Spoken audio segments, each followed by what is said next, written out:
Namaste. This slide is about hemophilia. Hemophilia is a blood disorder. It is a blood disease.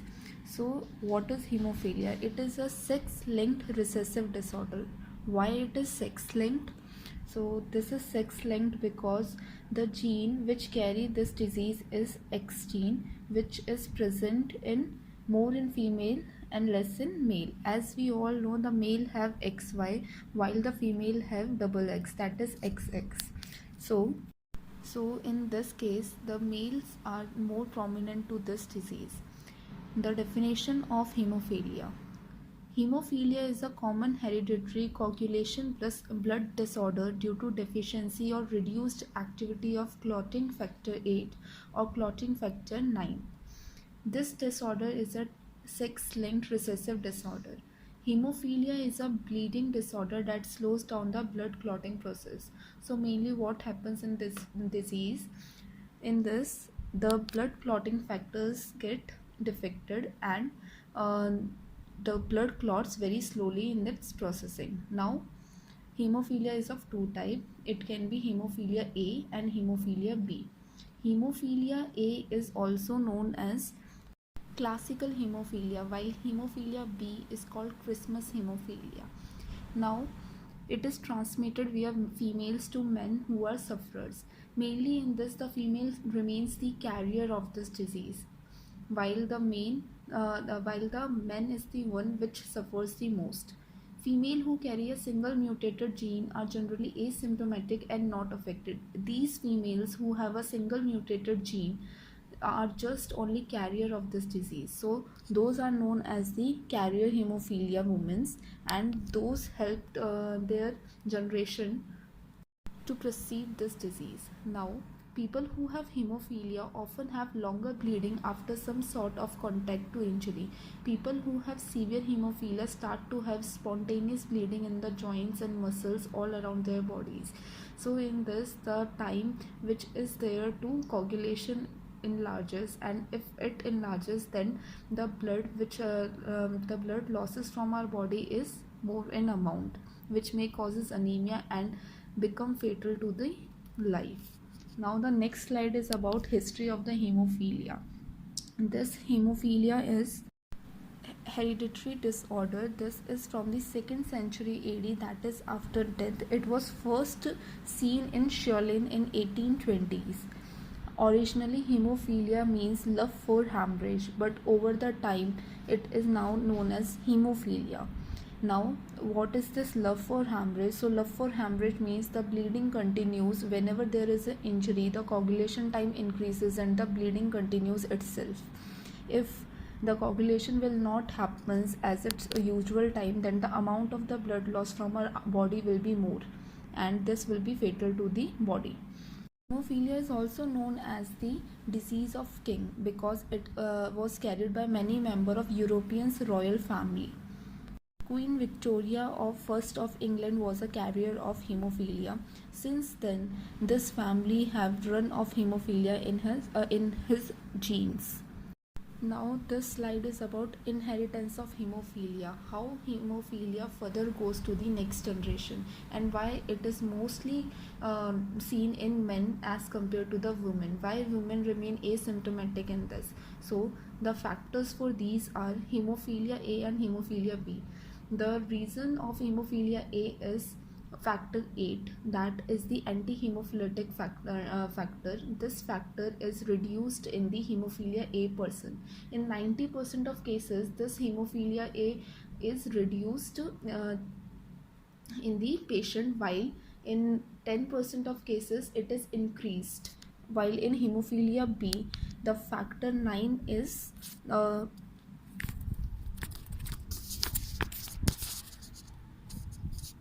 Christmas factor. This Christmas factor is reduced or increased in hemophilia B patients. Now, in females we have two X chromosomes, while in males one is X and another one is Y. The mutated gene, that is F9, is carried by the X chromosome. Now what will happen? See, if one gene of female is X chromosome and is mutated, then the female will be the carrier. But if both the gene of X chromosome and the female is mutated, then she will be symptomatic. This happens in very rare cases.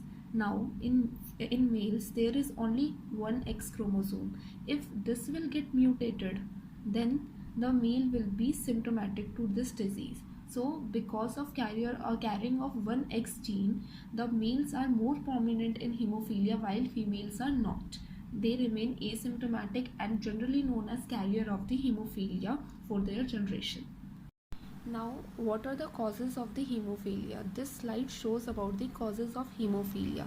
As we all know, it is a sex-linked recessive inheritance. Why it is recessive and what is dominant? So, basically, dominant is the one which goes through all the generation, and all the parent or all the children have same factors. While in recessive disorder, it comes throughout the gap. If one parent is having this disease, then it is not compulsory that another one will also have it.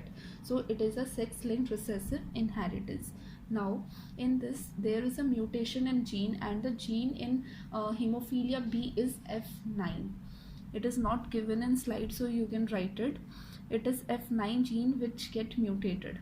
Now because of this fact that the male contain only one X chromosome and another one is a Y, and the X1 is the one which get mutated in this disease, the males are more prominent to hemophilia than female.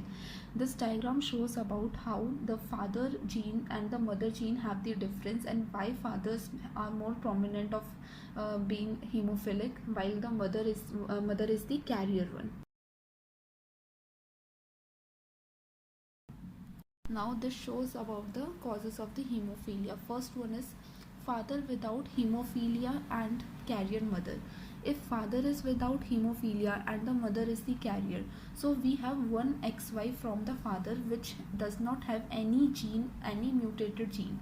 While in female, the one gene is mutated while another one is not. That mutated gene is shown by the pink color, while the non-mutated gene is shown by the green color.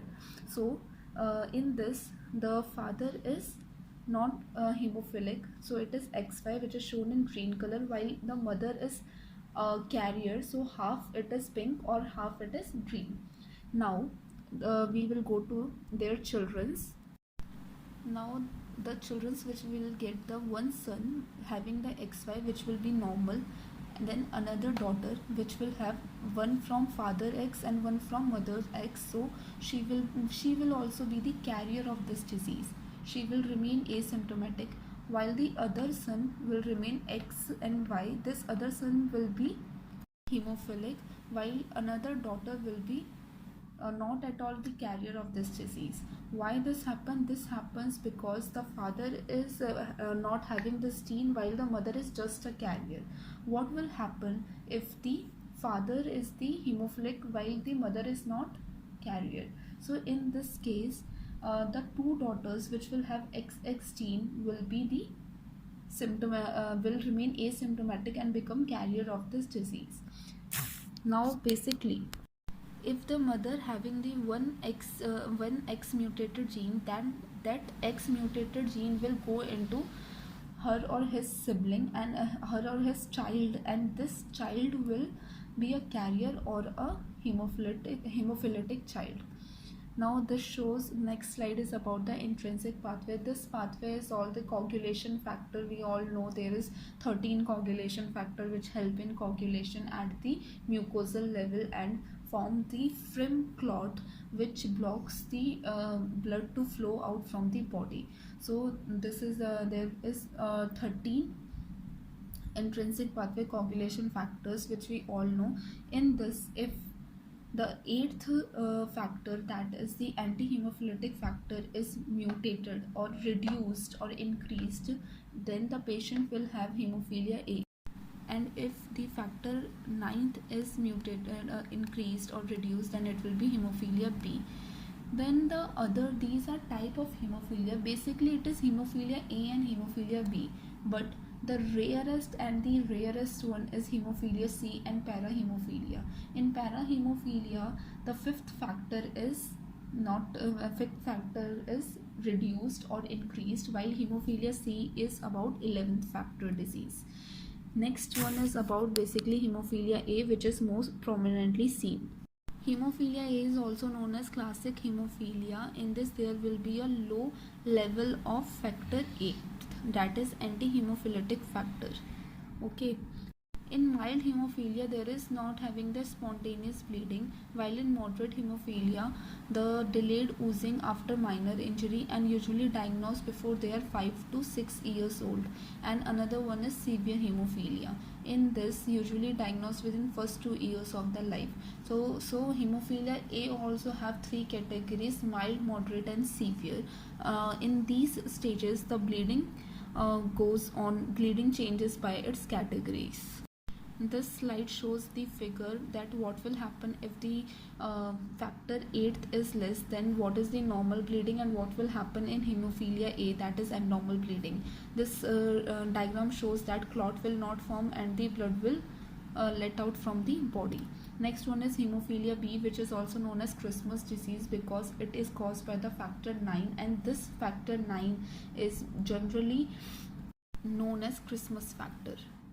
Now next slide is about sign and symptom of the hemophilia. So in this, there is a oozing of blood from the capillaries and a large amount of blood is drained from the big veins, prolonged bleeding, repeated bleeding after the first bleeding.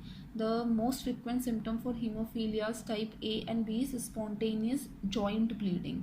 So this will lead to the complication of hemophilia, will lead to the hemorrhage in ellipsosis muscles, intracranial bleeding, and this also leads to anemia. Basically anemia, this causes the anemia in body.